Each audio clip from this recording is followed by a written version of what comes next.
Welcome to BPSC online academy. कैसे हैं आप लोग? चलिए आज हम लोग आए हैं आपके लिए करंट अफेयर का सेशन लेके। तो शुरू करते हैं हम लोग अपना पहला क्वेश्चन है विश्व एड्स दिवस हर साल 1 दिसंबर को मनाया जाता है।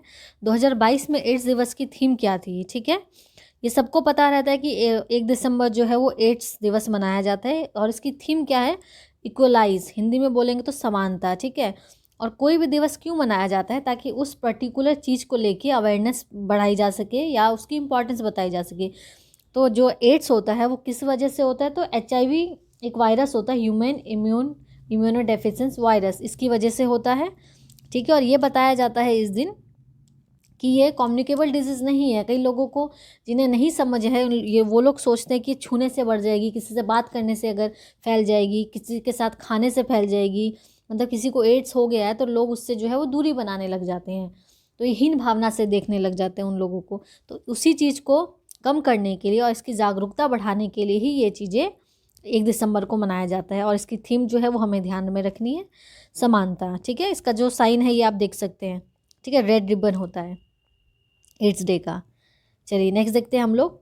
ये आपका जियोंग जेमिन का 96 वर्ष की आयु में नवंबर 2022 को निधन हो गया। वह किस देश के पूर्व राष्ट्रपति थे?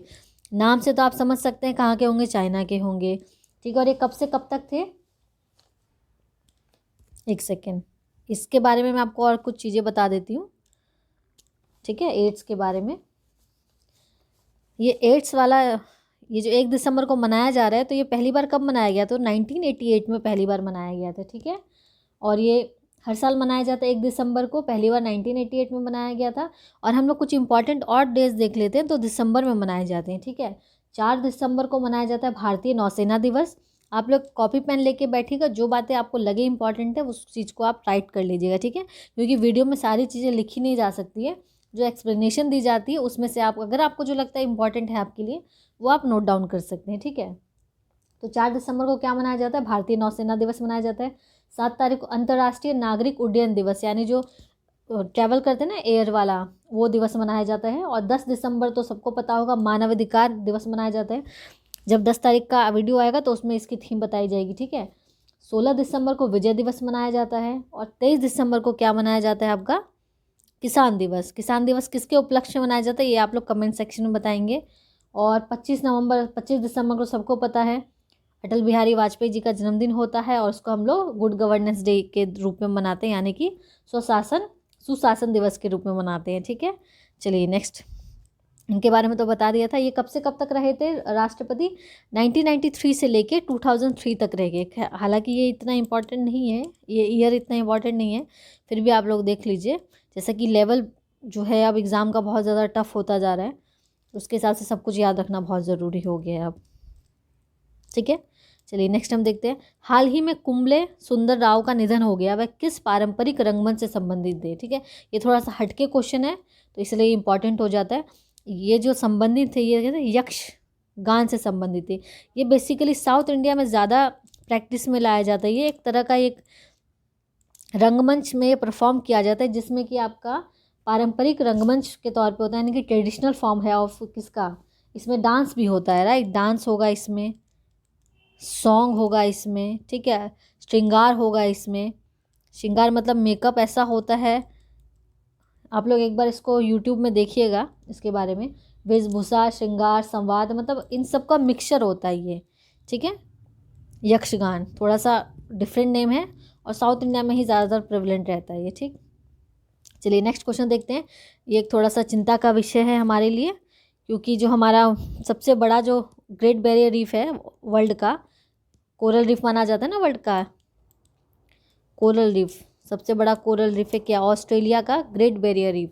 ठीक है, जिसकी जो सिफारिश की गई है उसको खतरे में डालने के लिए। ठीक है, खतरे की सूची में डालने के लिए। क्यों? क्योंकि जो इसका एसिडिक लेवल है इसका, ये बहुत ज़्यादा बढ़ गया है। 26% जो है वो एसिडिक लेवल बढ़ गया है, जिसका मतलब जो इसके अंदर जो भी प्लांट्स हैं, जो भी एक्वाटिक एनिमल्स है या जितनी भी चीज़ें हैं इसके अंदर, वो सारी खतरे में हैं। ठीक है, 26% बढ़ने की वजह से बहुत ज़्यादा खतरे में आ गया है, जिसके लिए सिफारिश की गई है कि इसको डेंजर वाली लिस्ट में डाला जाए। जब डेंजर लिस्ट में डाला जाएगा तो इसको रोकने के लिए और इस पर अच्छे तरीके से और अच्छी तरीके से काम किया जाएगा, राइट। इससे आपके 2 क्वेश्चन हो जाते हैं। एक तो जीके का, ग्रेट बैरियर रीफ कहाँ पे है, तो ऑस्ट्रेलिया में है, और ये क्या है, सबसे बड़ी कोरल रीफ है वर्ल्ड की, ठीक है, वर्ल्ड की सबसे बड़ी कोरल रीफ है, ठीक है। 26% एसिडिक ये इसमें बढ़ गया, अम्लता इसमें बढ़ गई 26%। यूनेस्को के बारे में जानेंगे हम, इसका हेडक्वार्टर कहाँ पे है, तो इसका हेडक्वार्टर है आपका पेरिस में, ठीक है। यूनेस्को का हेडक्वार्टर पेरिस फ्रांस में है और इसकी स्थापना होती है आपकी 16 नवंबर 1945 को। डेट भी याद रखिए, 16 नवंबर 1945 को। और यूनेस्को की फुल फॉर्म क्या होती है, तो United Nation Educational Scientific and Cultural Organization. ये आप ध्यान रखेंगे, यूनेस्को की फुल फॉर्म भी पूछ सकता है। और इसमें टोटल मेंबर कितने हैं, 195 है। दिसंबर 2022 तक इसमें 195 मेंबर कंट्रीज़ है, ठीक है। चलिए नेक्स्ट देखते हैं हम लोग। भारतीय खाद्य सुरक्षा और मानक प्राधिकरण यानी फसाई, इसको शॉर्ट फॉर्म में फसाई बोला जाता है, ने हाल ही में किस हिमालय पशु को खाद्य पशु के रूप में मंजूरी दी है, तो किसके मंजूरी दी है, हिमालयन याक का। ये जो हिमालयन याक है ये ज़्यादातर बर्फीली जगह पे पाई जाती है, जैसे जम्मू कश्मीर, हिमाचल प्रदेश, अरुणाचल प्रदेश, पहाड़ी जगह में पाई जाएगी, लद्दाख में, सिक्किम में, ठीक है। और इसका ये किस तरीके की होती है, गाय जैसे होती है ना हमारी, उसी तरीके से होती है। जो दूध देती है इसमें फैट जो होता है वो नॉर्मल काउ से ज़्यादा होता है, ठीक है। इसको क्या दिया गया है, खाद्य पशु की संज्ञा दी गई है। बस इसमें यही ध्यान रखना है, ये ज़्यादातर हिल एरियाज़ में ज़्यादा पाई जाती है।